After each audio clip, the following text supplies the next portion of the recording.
اور کسی نے تمام متفرقات کو جمع کر لیا ہے کہ ذکر بھی کرتے ہیں، فکر بھی کرتے ہیں، عبادات نافلہ کی کثرت بھی کرتے ہیں۔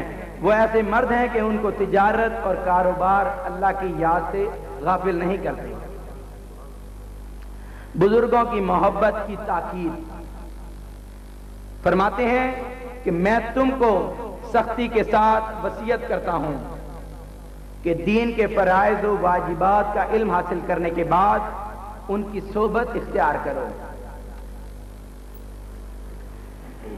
کیونکہ ان کی صحبت بڑا مجرب تریاق ہے جس سے دل کی تمام بیماریاں جاتی رہتی ہیں۔ دین کی چوٹی ان کے ہی پاس ہے۔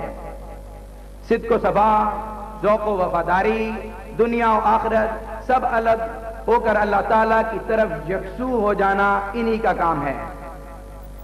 اور یہ باتیں کتابیں پڑھنے، پڑھانے اور مجلسیں جمانے سے نہیں حاصل ہوتی۔ یہ تو صرف صاحب معرفت، شیخ، مرشد کامل کی صحبت ہی سے حاصل ہوتی ہے، جو حال اور کال دونوں کا جامع ہو کہ اپنی باتوں سے راستہ بتلائے اور حال سے پاس بیٹھنے والوں کی ہمت بڑھائے۔ نعمت کی قدر کرو، نیک بندوں کی توجہات سے ایمان کو کامل کرو۔ بزرگوں، کھانے پینے، پہننے، امن و عافیت اور دین، غرض یہ کہ سب نعمتوں کی تعظیم کرو تو تمہارے پاس یہ نعمتیں ہمیشہ کے لیے رہیں گی۔ نیک بندوں کی توجہات کے ذریعے یقین و ایمان کو کامل کرو، کیونکہ اللہ تعالیٰ کی نعمتیں ان پر برستی ہیں اور اللہ تعالیٰ کی مدد کے بادل ان پر چھایا کرتے ہیں۔ اللہ تعالیٰ نے محض اپنی اعانت سے ان کو اپنے تک پہنچنے کا راستہ بتلایا، ان کو اپنا مقرب بنایا، اپنی معرفت دی تو انہوں نے اللہ تعالیٰ کو پہچان لیا۔ اللہ تعالیٰ نے ان کے سینوں کو ایمان کے لیے کھول دیا اور ان کو تمام انسانوں کا سردار بنایا۔ اللہ کو ان سے محبت ہے اور ان کو اللہ سے محبت ہے۔ اللہ تعالیٰ ان سے راضی ہو اور یہ اللہ سے راضی ہیں، یہی بڑی کامیابی ہے۔ اللہ پر توکل کے ستونوں کی بنیادوں کو مضبوط کرو، اپنی دعاؤں کے الفاظ اور عنوان ایسے بناؤ جن کے معنی اللہ تعالیٰ کے لیے خاص ہوں۔ نفس اور شیطان سے بچتے رہو اور ہر کام میں احتیاط کا خیال رکھو، کیونکہ جس نے اللہ تعالیٰ کے کام میں احتیاط کے ساتھ اپنی کمر کس لی اور اللہ تعالیٰ کا قصد کر کے ہمت کی سواریوں پر سوار ہو گیا، وہ ناکام نہیں ہوتا۔ شیخ کے حال کا مریدوں پر اثر، یہی لوگ ہیں جن کے اللہ تعالیٰ نے ہدایت فرما دی ہے، پس ان کے طریقے کی اتباع کرو۔ شیخ کی حالت میں کمال ہو یا نقصان، اس کے متبعین اور اس کے پاس رہنے سے مریدین میں ظاہر ہو کر رہتی ہیں اور پشتوں تک سلسلہ بسلسلہ ظاہر ہوتی رہتی ہیں۔ پس اگر شیخ میں کوئی حالت کمال ہے تو اس سے کامل کا حال بلند ہو جاتا ہے اور ناقص کا حال ترقی پکڑ جاتا ہے، اور اگر نقصان کی حالت ہے تو اس سے کامل کا حال ناقص ہو جاتا ہے اور ناقص کا حال زائل ہو جاتا ہے۔ مگر یہ کہ اللہ تعالیٰ کسی پر عنایت فرمائے تو اس میں شیخ کے ناقص احوال کی تاثیر ظاہر نہیں ہوتی۔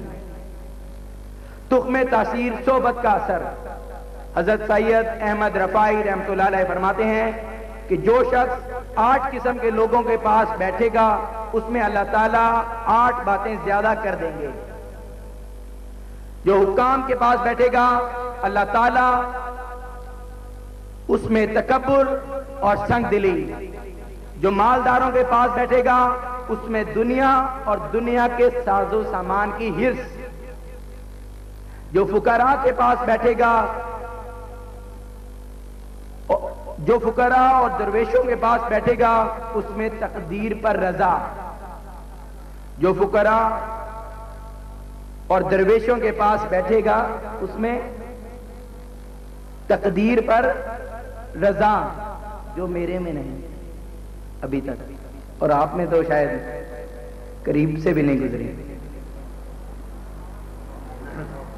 جو فقراء اور درویشوں کے پاس بیٹھے گا اس میں سر آپ سے پوچھ رہا ہوں، تسبیح بعد میں کر لیجیے، یہ محفل ہے، اس کے بھی کچھ آداب ہیں۔ تقدیر پر رضا، جو بچوں کے پاس بیٹھے گا اس میں لہو و لعب، کھیل کود کا شوق، جو عورتوں کے پاس زیادہ بیٹھے گا اس میں جہالت اور شہوت، جو نیک لوگوں کے پاس بیٹھے گا اس میں علم اور احتیاط، جو فاسقوں کے پاس بیٹھے گا اس میں گناہ کی رغبت اور توبہ کی ٹال مٹول، اور جو عاقل کی صحبت میں بیٹھے گا اس کی دین و دنیا کی ترقی زیادہ کر دیں گے۔ اس کے برعکس بے وقوف کی صحبت سے دین و دنیا کو نقصان اور موت کے وقت حسرت و پشیمانی اور آخرت میں خسارہ ہوتا ہے۔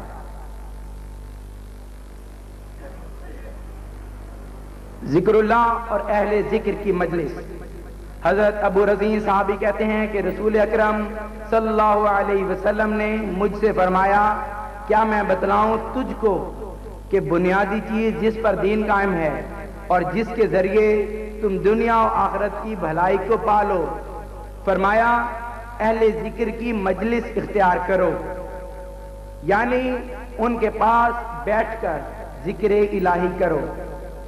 جب خلوت اور تنہائی میں بیٹھو تو جس قدر ممکن ہو زبان سے اللہ اللہ کرتے رہو، اور جس سے دوستی رکھو تو محض اللہ کے لیے، اور جس سے دشمنی رکھو تو اللہ کے لیے۔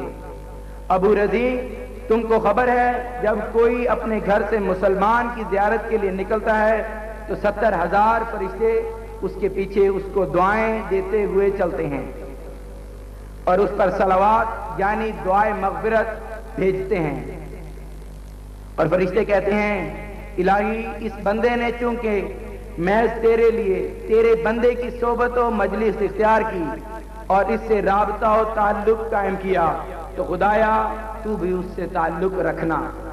نعرہ تکبیر، نعرہ رسالت، تھینک یو۔ خانقاہ سمدیہ سلامیہ۔ بس جس قدر طاقت و قوت تیرا ساتھ دے، اہل ذکر کی مجلس میں بیٹھنا اور دینداروں کی زیارت کرتے رہنا۔ مطلب یہ ہے کہ جب تک ہو سکے جلوت اختیار کرو، یعنی کسی کے پاس بیٹھو تو صرف اللہ اللہ کرنے والوں کے پاس بیٹھنا، ورنہ خلوت اختیار کرو، یعنی تنہا رہو۔ اس موقع کو غنیمت جانو اور جتنا ہو سکے زبان سے اللہ اللہ کرتے رہو، اور مخلوق کے ساتھ محض اللہ کے تعلق سے محبت رکھو، اور اللہ کے عدم تعلق سے دشمنی رکھو، نیز اہل اللہ کی زیارت کو غنیمت جانو۔